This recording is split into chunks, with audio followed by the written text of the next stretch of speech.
I've heard you speak about the karma of India or the karma of America. I thought karma was individual. How can a whole country have karma? Well, karma is a matter of action. And sometimes a country acts in a certain way. You know, when I went to Cambodia back in 1958, I really felt there was a dark cloud over that country. And look what happened to it. When I went to Germany in recent years, I felt not as bad a black cloud, but I have felt a black cloud there. And I can't help thinking that the karma of World War II and World War I and its repeated aggressions is going to come back to that country. Some countries have basically goodness in them. Americans, it used to be said that if America wants to win the race to the moon, they should spend the money to get a dog onto the moon, and the Americans would be so worried about that dog, they'd pour their money out to get it back. This is actually, there's a lot of truth in that. There's a lot of kindness in America. Materialism, yes, but also kindness. What country in history, after being invaded or attacked by an enemy, after beating that enemy, has tried to help that enemy, as America has done? These are all good karma. The karma that America has developed through slavery has to be mitigated against the fact that, as one friend of mine who's black went back to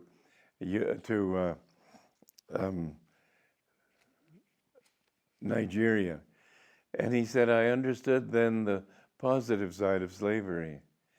There's a lot of darkness in that continent, and I think it has come back because all the races are basically equal. We have the same nervous system, the same capacity for understanding and intelligence and everything. But I believe that in the past, I went to the Cairo Museum many years ago. I felt there was a power of black magic there.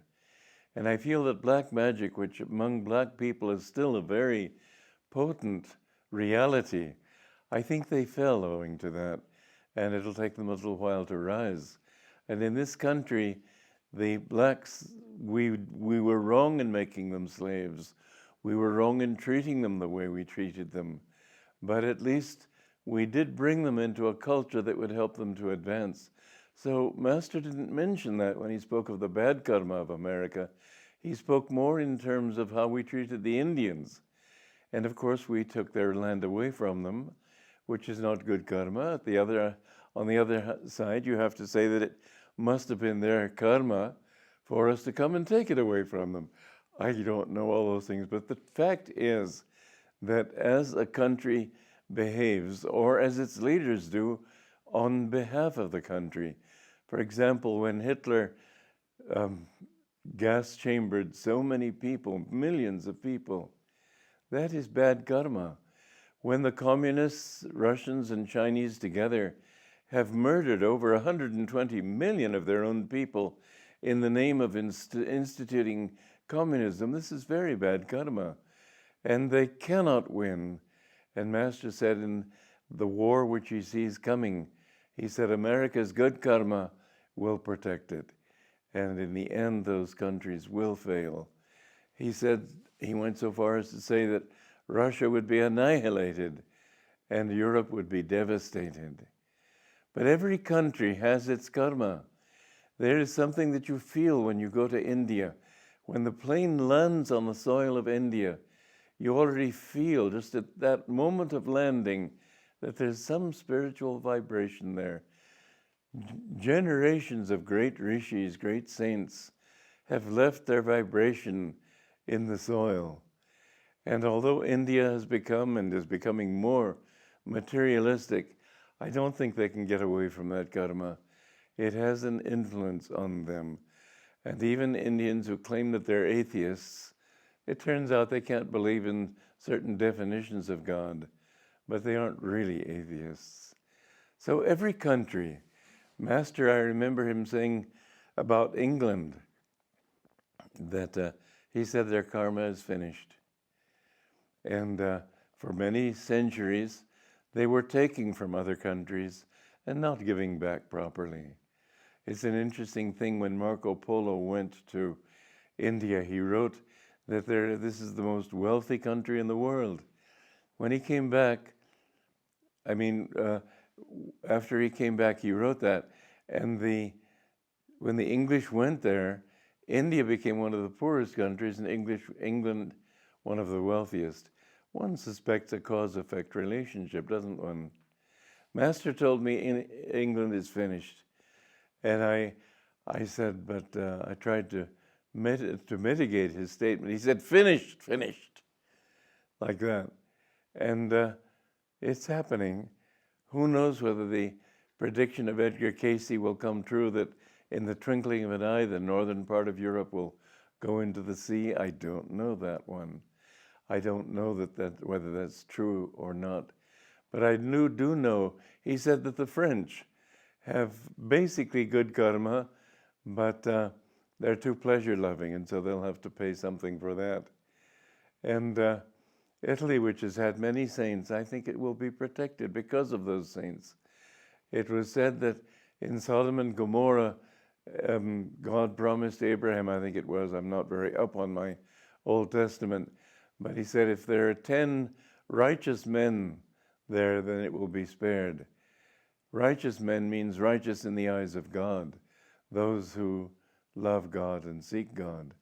There weren't even that many. But those who, sometimes people say, well, what are saints doing for the world? Their very presence in the world helps enormously. One time, our guru, Paramahansa Yogananda's chief disciple, Rajarshi Janakananda, Yogananda was walking in the garden in Encinitas with Meera, one of his, Vera Brown, her name was, she's one of his closer disciples. And he said, oh, let's go very quietly past her, because they saw Rajarshi sitting there meditating.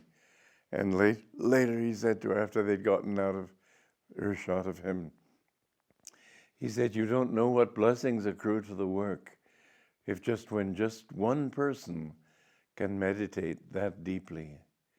So the saints are a great, great blessing on whatever country they live in. They are a mitigating factor for the karmas that every country has, because every country has, of course, a mixed bag of good and bad that they have done. But remember that there are karmas of the world, karmas of nations, karmas of cultures. All of this has to do with your actions, or the actions of the majority, or the actions of people in control of the country that they perform on behalf of the country. All of this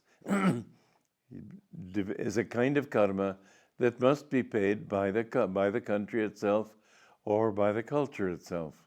What could the American Indians have done? Well, I don't know, but certainly they were at war a lot with people, with themselves. I don't know. I would say also that there's the possibility of their karmic time being over, just as when you get old, you sort of gradually fade away and then leave. So maybe their karmic period had ended. These things I'm not able to get into in depth, mainly because I don't know the answer myself.